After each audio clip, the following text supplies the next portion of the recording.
Salut à tous, c'est David de ProSon Live. Si vous n'êtes pas encore abonné à la chaîne, je ne cesserai de le répéter, eh bien vous cliquez sur le bouton ici, en bas à droite. Vous n'oubliez pas la petite cloche, comme ça vous êtes informé chaque fois qu'il y a une nouvelle vidéo sur la chaîne. Alors, aujourd'hui, on va parler d'un élément essentiel en concert, un document dont on ne saurait se passer, qui est la fiche technique, le rider technique. Alors, je vous invite à rester jusqu'au bout de cette vidéo parce que j'ai une petite surprise pour vous tout à la fin. Alors, la fiche technique, c'est un document hyper important. C'est vraiment, quand un groupe va venir jouer, eh bien, on ne le connaît pas nécessairement, on ne connaît pas les gens qui sont dans le groupe, on ne sait pas de quoi ils retournent, sauf si on a été voir un YouTube ou quelque chose, mais on ne sait pas de quoi il s'agit. Et donc, ce document, c'est vraiment ce qui va faire l'interface entre l'équipe technique et le groupe. Donc c'est un document essentiel. Aussi, la présentation de la fiche technique, la manière dont elle est rédigée, ça va vraiment être votre passeport, ça va vraiment être ce qui vous représente. Donc je ne vais pas passer par quatre chemins. On reçoit des fiches techniques complètement pourries, j'ai envie de dire. Eh bien, ça donne tout de suite une image de qui on accueille. Si la fiche technique est mal rédigée, je donnerai quelques exemples plus tard, eh bien, on se dit déjà qu'on a affaire à des gens qui ne sont pas professionnels et on n'a peut-être déjà pas trop envie de les accueillir. Ça donne peut-être déjà une image du niveau de professionnalisme du groupe ou de l'ingénieur du son responsable du groupe qu'on va recevoir. Donc, premier impératif, c'est vraiment avoir une fiche technique de qualité, un document de qualité qui va vraiment être votre signature, qui va dire qui vous êtes et de quelle manière vous travaillez si vous êtes professionnel. En ce qui concerne le son, puisqu'on est sur une chaîne YouTube qui parle de son et de sonorisation, l'éclairage n'ayant pas trop d'importance, on est d'accord? Voilà, petite blague pour mes amis éclairagistes évidemment. Non, en ce qui concerne le son, j'ai besoin dans la fiche technique d'avoir deux choses. Au minimum, il me faut ces deux choses. La première, c'est ce qu'on va appeler le patch. Et donc, c'est la liste des entrées qu'on va retrouver à la console. Donc, c'est la liste des différents micros numérotés qu'on va retrouver et les micros qu'on va câbler sur scène. Donc, la première chose, c'est le patch, c'est la liste des micros.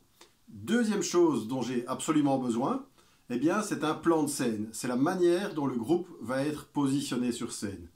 Vous pourriez faire, alors il en existe et je montrerai quelques exemples, une fiche technique d'une seule page avec simplement une liste micro, le patch, et un plan de scène.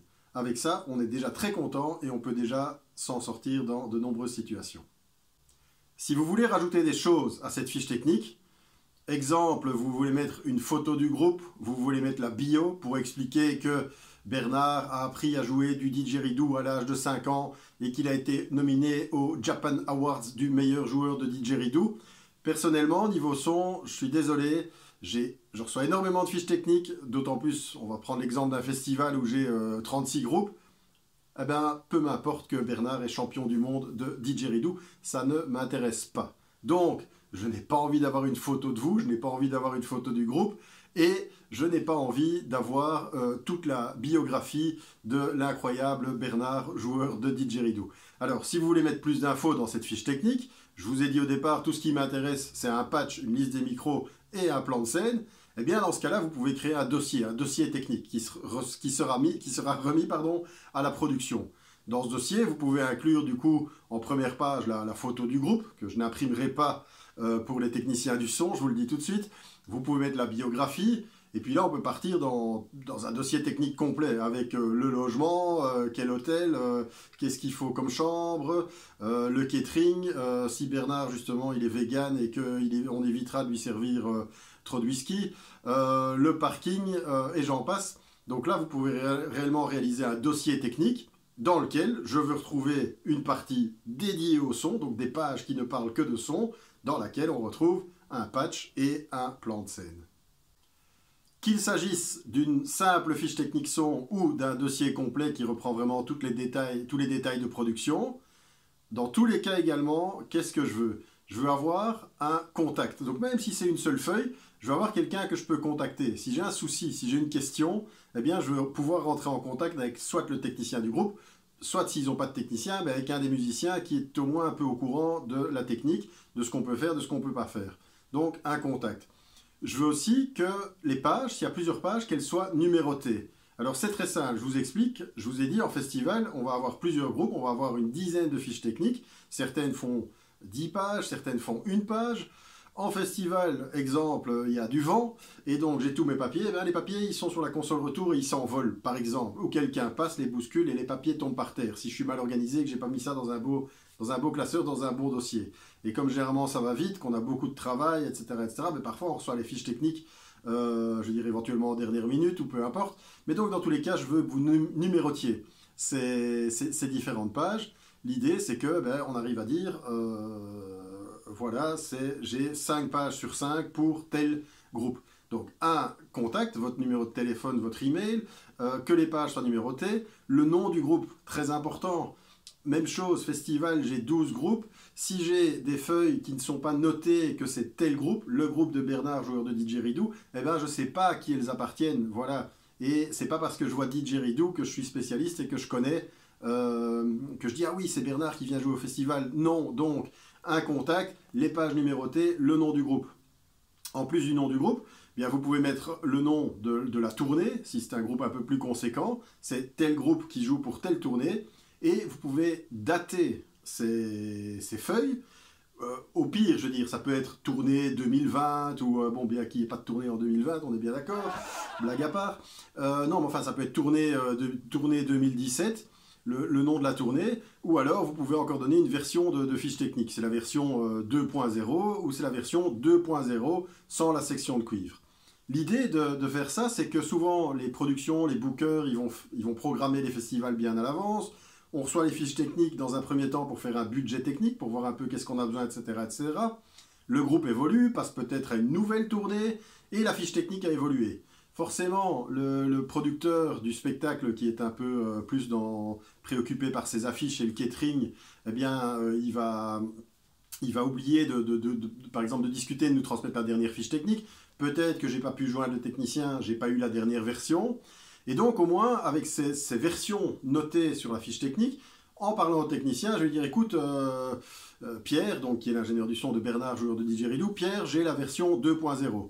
Et donc, Pierre me dit, mais non, justement, on vient d'évoluer le spectacle, il y a un musicien en plus, etc., etc. On est à la version 3, je te l'envoie directement. Et donc, on peut comparer ce qui est comparable et parler de manière synchronisée le jour du spectacle. Dernier petit conseil, c'est que ces fiches techniques, eh bien, je vais les imprimer. Alors, c'est pas très écologique, mais on bosse, festival, je veux dire, on change de groupe rapidement, etc. J'ai pas le temps d'ouvrir l'ordinateur, d'aller voir comme ça, ou de me balader avec l'ordinateur sur scène pour mettre les micros, etc., etc. Donc, comme je vais l'imprimer, eh bien, vous ferez cette fiche technique sur un fond blanc écrit en noir au-dessus. Alors, vous pouvez mettre des couleurs, vous pouvez mettre ce qui est important en rouge. Des couleurs, ça peut égayer, ça peut être sympa de mettre les retours en bleu, j'en sais rien. Mais dans tous les cas, n'allez pas me mettre la fiche technique écrit blanc sur fond noir, parce que je vais l'imprimer et je vais manger toute mon encre, et ça ne m'intéresse pas. Ou encore, éviter les fantaisies. Donc encore une fois, le patch, la liste micro avec le plan de scène et une belle photo de Bernard, joueur de didgeridoo, je ne vous dis pas, je vais la couper, je ne vais même pas l'imprimer. Je ne suis pas là pour imprimer des photos, je suis là pour imprimer des fiches techniques, des listes de micros et des plans de scène. Encore une fois, c'est tout ce qui m'intéresse. Alors, on rentre dans le vif du sujet avec un exemple parlant. C'est pas un groupe qui est déjà hyper connu, c'est un groupe plutôt de la région qui s'appelle Brains, mais j'ai particulièrement bien aimé leur fiche technique.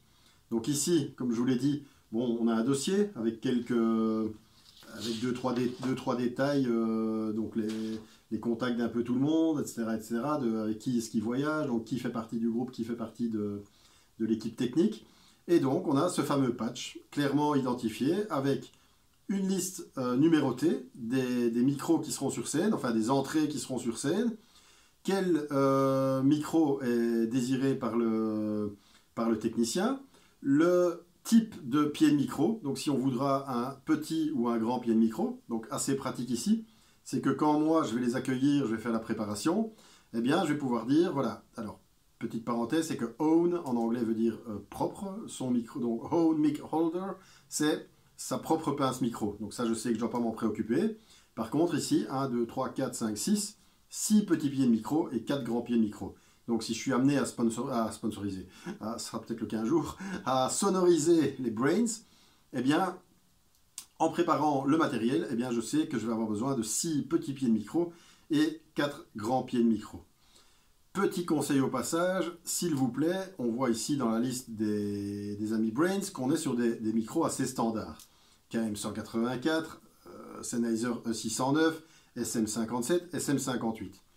Si vous avez la fantaisie d'utiliser un micro particulier parce que vous trouvez que le médium aigu du didgeridoo de Bernard sonne un peu mieux quand il est rapproché de la scène et que vous demandez à l'équipe technique un Telefunken 2602, eh bien non, ne faites pas ça. Ne demandez pas d'exception. Si vous demandez quelque chose qui est vraiment rare, quelque chose qui est vraiment particulier, je dirais, eh bien dans ce cas-là, vous venez avec. Vous l'achetez, vous venez avec. Parce que éventuellement, d'expérience, souvent les gens ils vont demander des choses qui sont rarement... comment expliquer? Ils vont demander des choses qu'ils n'ont même pas eux-mêmes, en fait, juste pour la fantaisie de médium aigu sur le didgeridoo de Bernard. Donc pas de choses inhabituelles. Vous demandez des micros standards.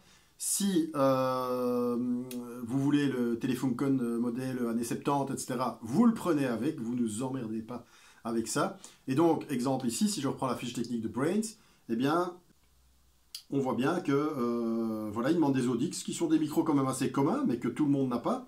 Eh bien, là, simplement, ils viennent avec. On remarque sur la fiche technique de Brains qu'il y a aussi ce qu'on appelle un patch retour qui va nous permettre de préparer les sorties sur scène. C'est assez clair, il y a 4 circuits. Le troisième est géré depuis la régie façade, donc c'est l'ingénieur façade qui le gère, donc le From FOH. On voit que c'est un in-ear câblé. On comprend que le retour du batteur va être réglé depuis la façade via un XLR mono en fait. Voilà. Alors que les 3 autres circuits, 1, 2 et 4, pour Diego, Lucie et Antoine, eh bien, ils auront chacun un circuit avec 2 retours qui sont couplés sur le même circuit. Chose sympa aussi que j'ai trouvé chez Brains, c'est que au niveau retour, il y a les prénoms des musiciens. Là, je trouve que c'est vachement chouette parce que s'ils sont accueillis en festival, ils n'ont pas d'ingénieur retour avec eux, il y a un ingénieur retour qui les reçoit. Eh bien, c'est sympa parce que l'ingénieur retour va pouvoir interpeller les musiciens par leur prénom. Et donc, Diego, tu veux plus de basse dans ton retour, c'est OK pour toi. Ce qui est quand même plus sympa que toi, le bassiste, qu'est-ce que tu veux? Voilà. Donc, très sympa aussi, c'est de pouvoir mettre les prénoms des musiciens sur sa fiche technique. Sympa également sur cette fiche technique, comme je l'ai dit dans l'intro, eh bien, c'est que les pages sont numérotées, on dit de quoi il s'agit, on donne la date de quand cette fiche technique a été réalisée, voir si ça correspond bien au spectacle qu'on va être amené à faire, et enfin, on a le contact du technicien. Donc, je veux dire, sur chacune des feuilles, il y a ces infos qui sont reprises, et c'est très clair pour moi. C'est facile à accueillir et c'est déjà un plaisir du coup de les accueillir comme je le précisais initialement. Au niveau du plan de scène de nos amis du groupe Brains, je ne vais plus y arriver, c'est terrible, eh bien même chose, j'apprécie vraiment leur plan de scène qui est tout à fait clair. On a la position des musiciens sur scène, très important c'est qu'on a front qui est la position de où se trouve le public. Alors je ne vous dis pas le nombre de fiches techniques que je reçois, où il y a un beau plan de scène, avec le batteur qui est situé un peu du côté droit pour faire alternatif, et parce que tu comprends, le batteur fait partie intégrante du groupe, très très bien, j'ai pas lu la bio, mais je comprends déjà l'esprit, mais il n'indique pas où se trouve le public. Donc, sur une fiche technique, sur un plan de scène, indiquez simplement de quel côté on voit la scène. Je sais pas, moi, le batteur, il veut peut-être jouer devant, tourner le dos au public, eh bien, si c'est le cas, il faut préciser où est le public. Alors, retour sur la fiche technique, sur le plan de scène de Brains. Eh bien voilà, je vois clairement où sont les individus, je vois clairement où sont les micro-champs, ça c'est important aussi, c'est de mettre une petite trace précise. Alors on peut mettre la petite croix avec le rond pour dire voilà, ça c'est un micro-champ, parce que les micro-champs c'est un peu ce qui prédomine, c'est un peu ce qu'on va préparer en premier pour que par exemple le technicien retour puisse tester que les voix soient bien dans tous les retours. Eh bien on peut vraiment signaler où se trouvent les micro-champs. Même chose, les circuits de retour, combien de retours, les circuits de retour clairement identifiés, et mes entrées également clairement identifiées. Je suis patcher, je vous invite à voir ma vidéo d'ailleurs sur le patch où j'explique un peu ce métier de patcher.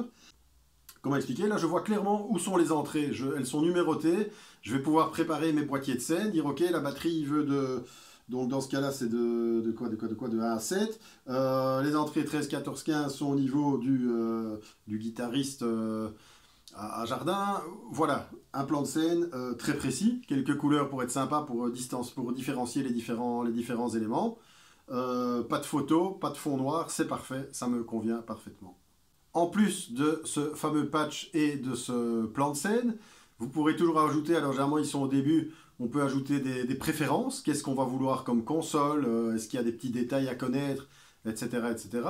Comme exemple, là j'ai pris la fiche technique de John Scofield, qui était un guitariste jazz américain, et j'aime bien parce que c'est américain, alors du coup c'est très straight to the point, c'est très direct, avec des instructions imparables. Donc une fiche technique très courte, très simple, on la lit, pardon, et puis on la comprend directement. Alors pour cette page détail justement, chez Scofield, eh bien voilà, une console avec 24 entrées et 4 sorties pour les retours. On veut 4 circuits retours, des égaliseurs, et on veut des 5 retours. On a une préférence pour des 15 pouces avec un moteur d'aigu 2 pouces. Pied de micro, ben voilà, là on voit qu'il se rapporte justement à la liste d'entrée, donc au fameux patch.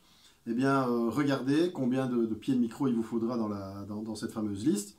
Et alors au niveau des micros, ben, il dit voilà, on peut venir avec des micros à nous. Maintenant, soyez prêts à fournir tous les micros qu'il y a sur la liste. Pas de complications, simple, efficace, droit, c'est très très clair. Au niveau de la liste micro de Scofield, eh bien, même chose, c'est straight to the point.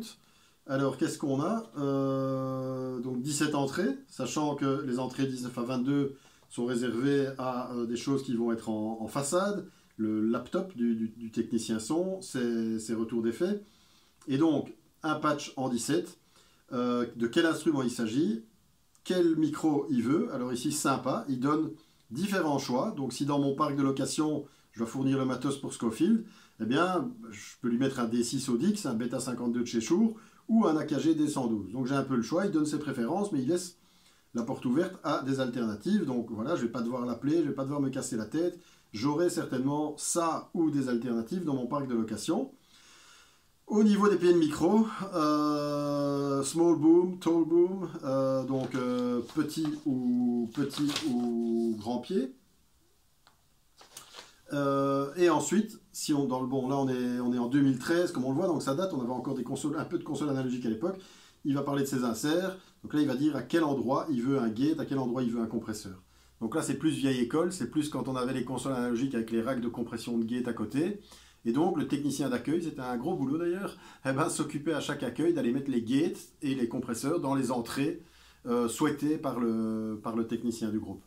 Au niveau de Scofield, au niveau du plan de scène, encore une fois, tout à fait clair et direct. Alors, il n'y a pas, la liste d'entrée n'est pas reprise dessus, mais avec le patch qui n'est pas énorme, eh bien c'est tout simple. On a une batterie, une basse, une guitare, on voit où sont les éléments, on voit qu'il y a une guitare à Jardin et à Cour, on voit que la basse est derrière. On voit les fameux 4 tours dont il parlait. On voit les circuits de retour qu'il demande. Au niveau du drum, il demande d'avoir un sub, ce qui est souvent le cas. Donc on parle d'un drum fill, c'est-à-dire c'est un retour médium aigu qu'on va combiner à un sub qui va permettre au batteur d'avoir de l'assise en fait, hein, donc d'entendre la basse, la grosse caisse et d'être vraiment avec plus de rendement. Donc ça c'est quelque chose qu'on utilise quand même souvent, c'est ce qu'on appelle un drum fill. Et pour l'anecdote, ben, les batteurs peuvent être aussi équipés, même les bassistes, d'un shaker. Donc dans le cas du batteur, c'est un appareil qu'on va mettre à cul, si je peux dire, propre et au figuré sur le siège du batteur, et qui va vibrer avec les basses fréquences. Et donc là, au lieu d'avoir un sub, bon, il peut avoir un sub et un shaker, hein, enfin, le shaker, son but, eh bien, c'est vraiment d'appuyer ses fréquences basses, ce qui est important pour un batteur de bien sentir tout le spectre grave. Alors, je continue sur le plan de Scofield, donc un plan simple, clair, où je vais pouvoir patcher tout facilement. Et à l'américaine, question, il y a le contact du front of house engineer, son téléphone et son email. Vous noterez, alors je cesserai de le répéter, la fiche technique, le dossier est numéroté, je sais exactement où j'en suis, et il y a la version de fiche technique. En bref, et pour vous donner un maximum d'exemples, la fiche technique du chanteur Axel Bauer, donc souvenez-vous de la chanson Cargo de nuit. Alors je ne vais pas la chanter trop parce que premièrement je chante comme une casserole Et deuxièmement, j'ai pas envie que YouTube me bloque parce que sur droit d'auteur. Donc je pense que j'ai chanté assez faux pour que je sois pas bloqué. Et donc ce fameux Axel Bauer, ben, on va parcourir rapidement sa fiche technique. Regardez ici avec moi. À nouveau un patch. Alors rien de spécial, une série de micros standards. C'est compresseur gate dans le cadre d'une console analogique. Encore une fois, on est sur une fiche technique qui date de 2013. Et 2-3 détails, 2-3 précisions si nécessaire. On a également un patch retour, donc là on va savoir exactement combien de circuits et vers quoi on va les envoyer. Petite parenthèse aussi au niveau des retours, donc ça peut être intéressant, patch liste des micros, plan de scène, et on peut aussi mettre un patch retour, donc comme ils le font ici, avec une liste des différents auxiliaires dont on aura besoin, vers quel retour ça va aller et combien de retours il y aura par musicien. Un petit extra qui se fait parfois, à vous de voir, eh bien, c'est d'aller mettre des indications sur ce que veulent les musiciens. Alors on pourrait faire tout un matrissage comme vos envois console, avec un peu de guitare, plus de basse, moins de voix, etc. etc. Enfin, ce serait un peu lourd. En festival, si vous n'avez pas votre technicien retour, ben, le technicien retour, il ne va pas commencer à faire exactement vos réglages comme que si. Par contre, non, ce qui est peut-être intéressant, c'est d'avoir des indications qui vont plaire aux musiciens, je dirais. Exemple, Bernard veut le didgeridoo à fond dans ses retours. Par contre, Véronique, qui joue la guitare avec Bernard, eh bien, ne veut pas de didgeridoo du tout. Voilà, vous pouvez donner 2-3 indications qui pourront aider les techniciens locaux. Exemple, avec l'artiste pour qui je fais le son, donc Manu Gallo, eh bien, on a des loops qui tournent, on a une bande de beats, je veux dire, de tracks, et on a une bande vocale, avec des backing vocales. Eh bien, c'est pas encore noté sur ma fiche technique, par contre, dès que j'arrive, c'est la première chose que je dis. Quand il y a un technicien retour, je dis, il faut les loops à fond dans les retours. Les loops à fond, tu discutes pas, tu mets à fond pour tout le monde, partout, à fond. Eh bien, je peux vous dire que 9 fois sur 10, c'est pas à fond, et les artistes, les musiciens n'entendent pas les loops. Donc, quelques petites indications comme ça sur votre patch retour, dans votre fiche technique, pourront aider les locaux à savoir, tiens, qu'est-ce qui est réellement important, qu'est-ce que tel musicien doit vraiment entendre, qu'est-ce que tel musicien ne doit vraiment pas entendre. On ne va pas reciter le didgeridoo de Bernard. Autre exemple, à nouveau un artiste français, donc Miosek, Christophe Miosek, le chanteur français. Encore plus simple, une feuille qui reprend le patch et le plan de scène. C'est pas pour rien que j'insiste depuis le début que c'est les éléments que j'ai besoin d'avoir. Pour la cerise sur le gâteau, je dirais, dernier exemple, le groupe français General Electric. Alors pourquoi je vous montre, c'est vraiment que ça rentre dans la tête, je veux dire, pourquoi je vous montre celui-ci? Eh bien c'est parce que c'est un patch hyper balèze, c'est un gros patch comme on appelle ça. Alors si on regarde, eh bien, effectivement, on a 38 entrées. À nouveau, on ne se casse pas la tête, on met des micros standards, on met des DI standards. Voilà, donc ici, 38 entrées, ben, vous imaginez, c'est déjà assez conséquent. On constate qu'ils ont également mis dans leur fiche technique un patch retour. Eh bien, dans ce cas-là, vous voyez aussi qu'on a un patch retour avec 22 sorties. Donc, c'est assez conséquent, c'est assez énorme. On voit que c'est principalement une série d'INIR. Donc, à nouveau, on reprend les prénoms. Jessie, Hervé, Eric, Thomas. On sait à qui on parle quand on monte le plateau. Donc, ils ont chaque fois des envois stéréo qui correspondent à chacun de leurs INIR. Donc, leur INIR, leur casque stéréo. Et alors, petite anecdote ici, eh bien, c'est qu'on voit qu'on a, alors en 15-16, on a le Q. Le Q, ça va être le INIR qui sert au technicien retour. Alors, si on n'a pas de budget, il pourra se câbler avec son casque sur sa console retour. Maintenant, c'est pratique que lui-même ait un INIR. Comme ça, il peut se balader sur scène. Le batteur a un souci, il peut aller vraiment à côté avec ses INIR. Il n'a pas de câble qui le retient pour écouter physiquement sur scène qu'est-ce qui se passe. Et donc, très pratique pour le mixeur retour, en fait, d'être équipé lui aussi avec un INIR sans fil. Même chose en 13-14, on a JP Esper, eh bien JP c'est le tour manager, c'est celui qui va s'occuper de que tout se passe bien, que les accès, le catering, déchargement du matériel, que les musiciens soient à l'heure, etc., etc. Et quand le spectacle joue, ben, le tour manager va s'occuper que tout se passe bien, donc c'est pas réellement technique, c'est plus au niveau du roulement du spectacle. Eh bien même chose, on lui met à INIR, comme ça il entend réellement les paroles, les interventions, etc., etc. Donc voilà, idem, pourquoi ne pas imaginer un ear monitor pour le tour manager, pardon, c'est tout à fait aussi important. On voit aussi que même au niveau de ses envois, j'en ai parlé il y a 2 minutes, eh bien, il a un envoi vers le sub. qui est le drum fill. Donc il va pouvoir faire un mixage au niveau des retours, uniquement pour le sub, uniquement pour le sub du batteur. Et finalement, on voit qu'il a 2 envois reverb qui vont permettre de mettre de la reverb dans les in-ear des musiciens. Alors, on peut mettre de la reverb dans les retours. Maintenant, voilà, c'est toujours un peu risqué. Ça va ramener de la merde. Ça peut ramener des problèmes. C'est jamais très très évident d'envoyer de la reverb dans les retours. Ça se fait, mais bon, voilà, il faut être... voilà, personnellement, j'aime pas trop. Par contre, dans les in-ear, si on n'a pas de reverb, là, c'est très très cru, quoi. Je veux dire, le son va être tac tac, on n'entend rien d'autre que ses ears. Voilà, donc là, une reverb est tout à fait bienvenue. Et bien ici, le technicien le précise dans son patch retour. Il dit bien, j'aurais besoin de 2 envois pour une reverb qui est destinée au mixage retour. Alors, on a parlé du rider technique, de la fiche technique son.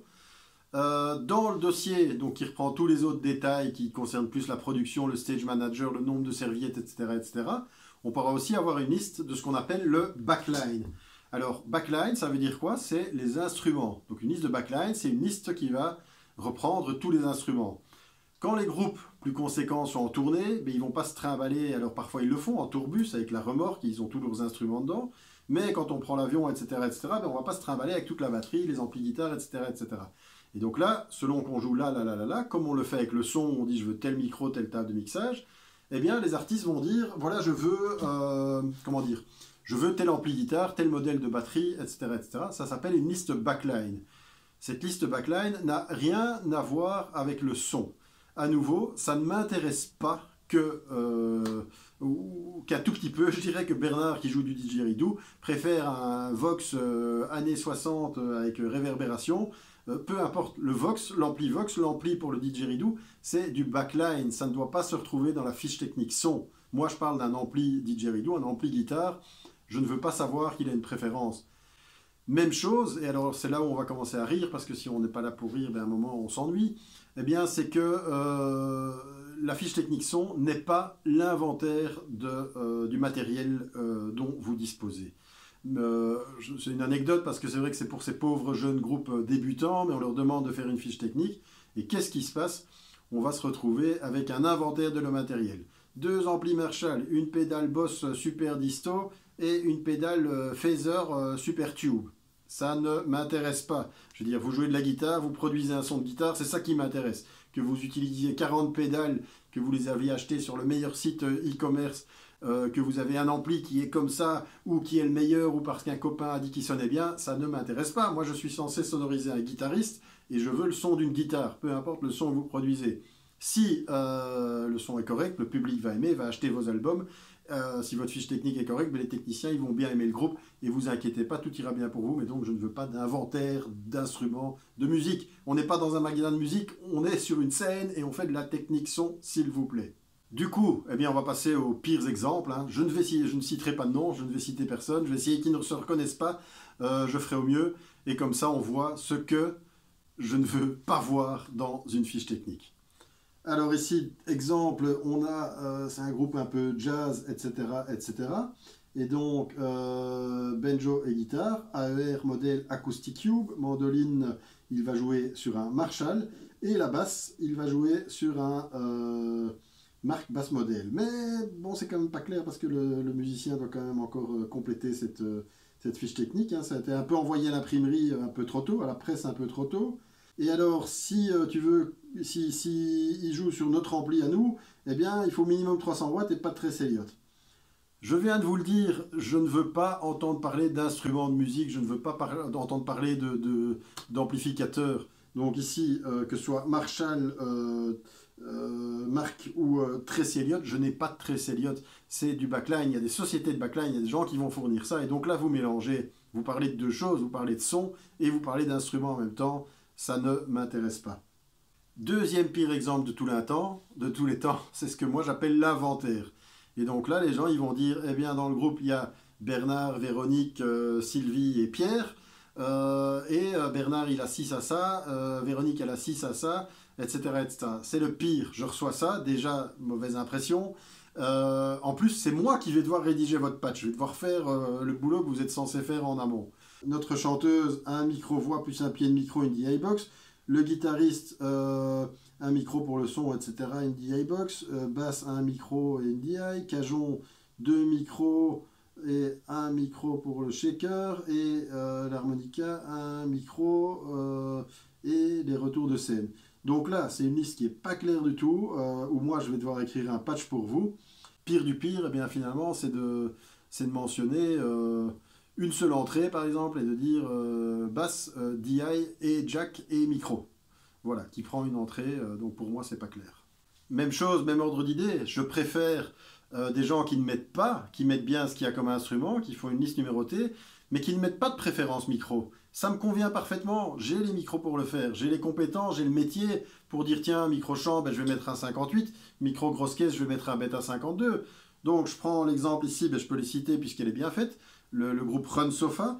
Eh bien voilà, j'ai une fiche technique avec numéroté, la liste des instruments, et il n'y a pas de préférence micro. Eh bien très bien, on va leur mettre les alternatives, les micros qui fonctionnent les mieux pour ça. Et donc je préfère nettement avoir ce patch, cette liste d'entrée, que d'avoir un inventaire de qui vient, qu'est-ce qu'il y aura et avec quoi il joue, que moi je dois décortiquer en vue d'écrire un patch. Insupportable. Le pire plan de scène de tous les temps, enfin non, j'en ai vu beaucoup, j'en ai vu des terribles. Eh bien voilà, exemple. Alors simplement, ben, déjà ici, voilà, on ne sait pas de qui il s'agit, on ne sait pas le groupe en fait, hein, on perd cette feuille ou on l'a pas, etc. Enfin, je veux dire, vous m'auriez envoyé un torchon à la place, ça revenait au même, quoi. Je suis un peu méchant, mais bon. Disposition scénique, donc je ne sais pas ce qu'il y a comme entrée, je ne sais pas ce que vous désirez comme entrée, bon, je peux le déduire, je peux l'écrire moi-même, je ne sais pas qui veut un retour, qui veut deux retours, je ne sais pas quel circuit, donc voilà, le pire plan de scène de tous les temps. Vous voulez vous faciliter la vie? Eh bien, je vais citer des amis sur le coup, le groupe Sismo. Voilà, on a quelque chose, alors vous allez pouvoir en rire, mais pourtant je les aime bien, je vais les défendre. C'est un plan de scène simplement rédigé à la main, mais sur lequel il y a tout. Je veux dire, il y a le nombre de retours, il y a les circuits de retour qui sont indiqués, il y a là où je vais devoir mettre des micros. Donc, pitié, si vous n'avez pas, il n'y a pas besoin il y a pas besoin d'être artiste, il n'y a pas besoin de faire un beau plan, etc., ou d'aller chercher des images de guitare sur Google. Si vous réalisez un plan de scène comme ça me convient très très bien. Même chose, si vous arrivez, ça m'arrive d'aller voir des groupes dans les loges en festival, dans le cas où j'ai pas reçu de fiche technique, de leur dire fais-moi un plan de scène. On prend un bout de la nappe, on déchire le bout de la nappe, hop, dis-moi qu'est-ce qu'il y a, batterie, basse, guitare, on les dessine, l'audience est de ce côté-ci, les gens regardent comme ça, qui veut des retours, etc. Où est-ce qu'il y a des micros? Un plan de scène, il n'y a rien de plus simple. Vous me faites un plan de scène dessiné à la main, ça me convient très très bien. Pour finaliser tout ça, un petit conseil aussi, quand vous rédigez votre liste de micros, le patch, faites attention aux paires. Exemple, les claviers, il est mieux d'aller les mettre en 15-16 qu'en 16-17. Ce qu'il y a, c'est que les consoles sont souvent splittées en paquets de 8, entrée de 1 à 8, de 9 à 16, le patch même chose. Certaines consoles sont limitées au niveau du groupage des curseurs, donc vous pourrez pairer que des blocs par-ci ou par-là, etc. Enfin, dans tous les cas, il est plus simple, ou alors les blocs de 8 sont collés ensemble hein, sur la console avec des espaces entre chaque bloc de 8. Donc il sera plus simple de tout ce qui est pairé, en fait, donc les overhead batteries, les claviers, etc. Pensez bien à les mettre en 15-16. Exemple, vous avez une console avec 16 faders, avec des layers. Eh bien, imaginez, vous aurez un clavier en 16 et le clavier gauche en 16 et le clavier droite sur l'autre layer en 17. Donc ça va être un enfer pour mixer, donc pensez à ça quand vous faites votre numérotage. Deuxième conseil, comme je l'ai dit juste avant, soit vous ne mettez pas de référence micro, vous faites vraiment confiance aux gens qui vous accueillent et qui généralement savent ce qu'ils fabriquent. Si vous mettez des références micro, n'allez pas mettre des références qui n'existent pas. Donc c'est soit SM58, soit Beta 58A, mais ce n'est pas un SM58A. Parce que si je me retrouve avec ça dans ce cas-là, eh ben, je ne sais pas, est-ce qu'avec un SM58A qui n'existe pas, est-ce que l'artiste veut un SM58 ou un Beta 58A? Donc utilisez bien des références qui collent, ne mettez pas des choses pour faire professionnel alors que vous ne connaissez pas. Demandez à un ami technicien, et donc dans ce cas-là, un vrai technicien qui sait faire la différence entre un SM58 et un Beta 58A. Changement de côté pour terminer, je suis droitier, je vais avoir plus simple à écrire. Eh bien, le petit bonus dont je vous ai parlé, dont je voulais vous parler en fin de vidéo, eh bien, vous êtes prestataire, vous devez préparer du matériel pour un concert, pour un festival, vous êtes producteur, vous devez savoir un peu quel matériel vous devez louer. Enfin, c'est plus les équipes techniques hein, qui vont faire ça dans leur budget. Eh bien, je vais vous apprendre à préparer le matériel, la liste des micros pour un festival lorsque vous avez reçu les différentes fiches techniques. Alors c'est improbable, hein, on est dans le cadre d'un festival éclectique, mais on va reprendre les fiches techniques dont on a parlé. Donc on va faire justement un concert de Brains en première partie qui va ouvrir, suivi du guitariste jazz John Scofield, et qui se termine par Axel Bauer. Donc festival tout à fait improbable, mais comme ça vous donne un exemple. Et donc qu'est-ce que je fais? Je vais regarder la fiche technique pardon, de Brains. Eh bien ils ont besoin, alors ils ont l'Eurodix, ensuite au niveau des SM57, je vais le noter, donc au niveau 57, hop, encore faut-il que j'arrive à écrire. Il y en a quoi? 1, 2, 3, 4, 57. Ok, je vais avoir besoin de 4, 57. Bêta 57, un seul bêta 57. Ok, au niveau des KM 184, 1, 2, 3 KM 184. 3 fois. Alors, XLR, ça c'est câblé en direct. 604, une fois. 609, une fois. Je vais noter. 604, une fois. 609, une fois. Au niveau des 58, 1, 2, 3, j'ai l'habitude de terminer par les DI. 58, 3 fois. On va essayer d'écrire un peu plus correctement que ce soit lisible. Et au niveau des DI, 1, 2, 3, 4, 5, 6. J'ai 6 DI box. Ok, au niveau des DI, j'en ai 6. Et donc ça, c'est le groupe Brains. Ils appellent ça BRNS. Ensuite, John Scofield. Eh bien, j'ai un bêta 52 que je vais indiqué ici, bêta 52, donc hop, Scofield. Hop, un bêta 52, j'ai un 57, ok, 57 j'en ai un, ensuite... 451, 414, eh bien ça je vais appeler le technicien, je vais voir si les KM184 lui conviennent, et je vais utiliser les 3 KM184 que j'ai ici. 904, eux ils avaient du 604, je vais appeler le technicien, je vais voir si des 604 lui conviennent. 1, 2, 3, 604, très très bien. 3, 604, ensuite on peut mettre un 421 qu'on n'avait pas encore en liste. Est-ce qu'il y a d'autres 421? Non. 421, très bien, taxe. 906, j'en avais déjà un qui était là, qui était à 609, ça devrait correspondre, ça devrait coller au technicien, je lui demanderai. Ici, je peux utiliser 1,57. Donc, 1,57 que j'ai besoin ici. Ah, pardon, donc effectivement, j'en ai 2 plutôt que 1. Très bien. Ensuite, on a 2,58, 2 DI. 2,58, 2 DI. Pardon. 2,58. 2 DI. Et le KSM32 que je n'ai pas. Donc là, je vais pouvoir l'appeler. Et je vais lui proposer, au lieu du KSM32, non, allez, je vais le louer pour lui. Je ne l'ai pas, mais je vais aller le chercher. KSM32, il en faudra un pour Scofield. Voilà. Donc là, j'ai 2 groupes. Je continue avec Bauer, donc SM91 que je n'ai pas, qui est le fameux micro grosse caisse Bauer qui est là, qui est le 3e groupe du festival. Bauer, j'ai besoin de un SM91.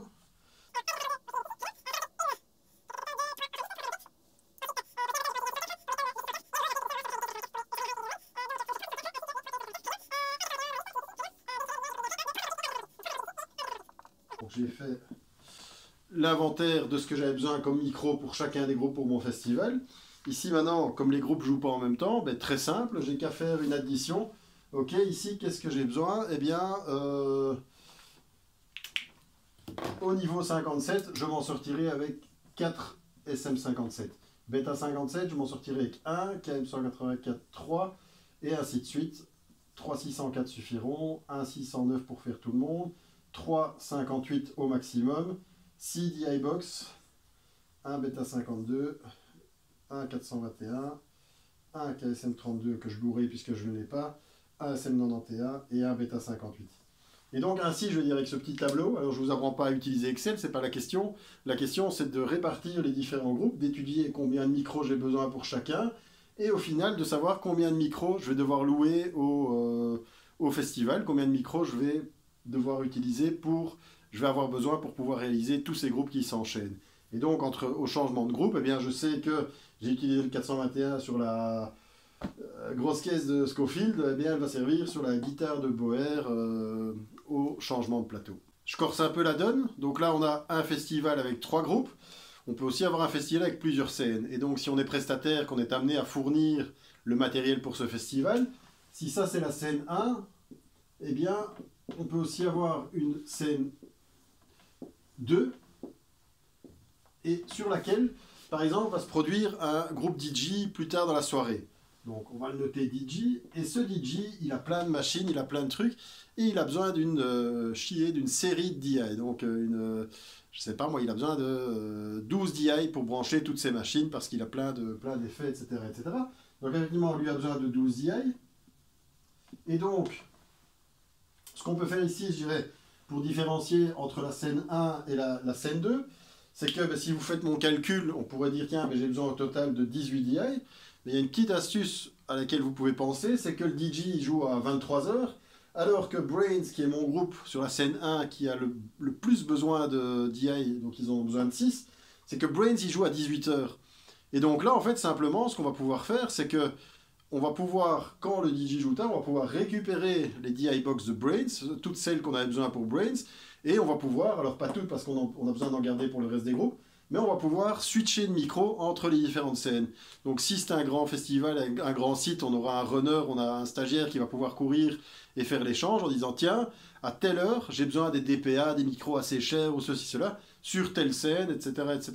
Et donc comme ça, on va pouvoir limiter le parc micro, limiter le budget du client. Bon, c'est pas les micros qui coûtent le plus cher évidemment, mais ça peut être une astuce pour pas aller mettre une boîte de 25 DI par scène parce que on n'a pas tenu compte de ces paramètres. Attention, vous pourrez faire ça qu'avec des gens un peu sérieux qui font des festivals un peu sérieusement, parce que s'ils commencent à changer les horaires et que le DJ se met à jouer, que Brains est arrivé en retard et qu'il joue à 22 heures et que le DJ commence à 22h30, eh bien vous êtes cuit, parce que là vous ne saurez pas faire ce changement de micro entre les différents plateaux. Voilà, j'espère, je ne vous apprends pas Excel, c'est un simple petit tableau mais qui va vous permettre de voir qu'est-ce que vous avez besoin pour établir votre liste micro pour différents groupes qui jouent dans le cadre d'un festival. Voilà, on a fait le tour de ce qu'est une fiche technique son, de ce qu'est un rider technique. J'espère que vous aurez bien compris à la lire ou alors à l'écrire si vous devez la rédiger pour un groupe ou alors que vous êtes vous-même un groupe, que ça vous aura aidé à mieux comprendre.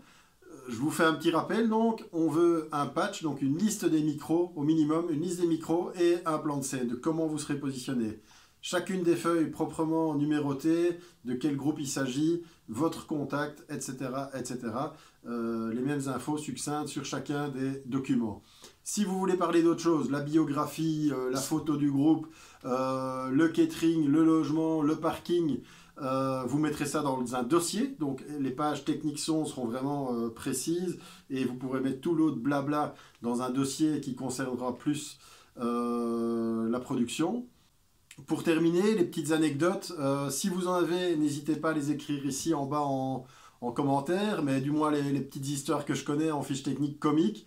On peut citer Iggy Pop, où il va demander dans les détails, donc on parle du patch, du plan de scène, et alors avant il y a les détails, on va dire tiens, je voudrais telle table de mixage, je voudrais autant de retours, etc. J'ai une préférence pour tel système son. Et bien là, Iggy Pop, simplement, il demande un système son qui est capable de tuer une vache à 100 mètres. Voilà, on ne discute pas, on veut un truc qui pêche, et quand on envoie le son, eh bien, ça va tuer cette vache qui se trouve à 100 mètres. Ça, c'est l'exemple de la fiche technique d'Iggy Pop, vous ne pouvez pas passer à côté, c'est assez rigolo.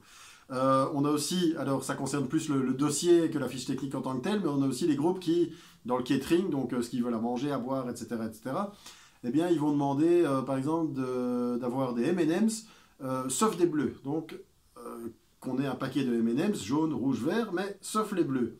Et donc là, simplement, ils mettent ça, comme ça, quand ils arrivent dans les loges, eh bien, s'il y a des M&M's bleus dans le paquet de M&M's, eh bien, c'est que la production n'a pas lu la fiche technique. Donc c'est un petit détail pour voir que les gens ont bien lu. On voudra, pour les douches, etc., des serviettes de couleur mauve. Voilà. Et donc, si elles ne sont pas mauves, eh bien, vous savez que les gens, ils n'ont pas lu vos attentes. Toujours faisant partie du dossier, on a le logement.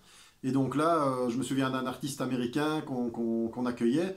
Et donc encore une fois, ça ne concerne pas le son. Donc on est vraiment dans le cadre du dossier. Mais là, le producteur du spectacle devenait simplement fou.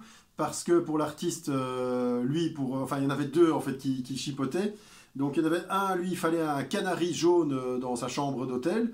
Alors que l'autre, eh bien, des membres du groupe s'étaient disputés.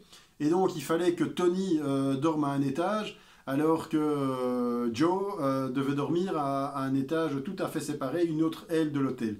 Et donc ce producteur s'arrachait les cheveux avec des exigences d'artistes qui étaient complètement démesurées. Donc j'insiste vraiment que justement ces choses-là ne nous intéressent pas puisqu'on s'occupe du son. Et donc vous pouvez comprendre que parfois on préfère que la production fasse son boulot et on se limite à notre boulot technique. J'espère que cette vidéo vous a plu. Si c'est le cas, n'hésitez pas à mettre un petit like sur la vidéo. Et alors très important, c'est important pour la chaîne, c'est que vous vous abonniez en cliquant sur le bouton qui est par ici. Donc le petit bouton s'abonner, vous mettez la petite cloche, comme ça vous avez une simple notif chaque fois que je publie une nouvelle vidéo. Si vous avez des questions, des commentaires, des anecdotes, des belles histoires de fiches techniques ou d'artistes qui demandaient ci ou ça, on peut en rigoler ensemble dans ce cas-ci, n'hésitez pas à poster tout ça dans les commentaires en dessous. Et résumer aussi que j'ai pas fait sur cette conclusion. Qu'est-ce que je veux au minimum? Un patch, donc vraiment une liste numérotée avec la liste des micros, avec votre contact, de quel artiste il s'agit, etc., etc. Et un plan de scène. Un patch et un plan de scène, s'il vous plaît, et tout le monde sera content. Voilà, je vous dis à la prochaine pour de nouvelles aventures. Salut!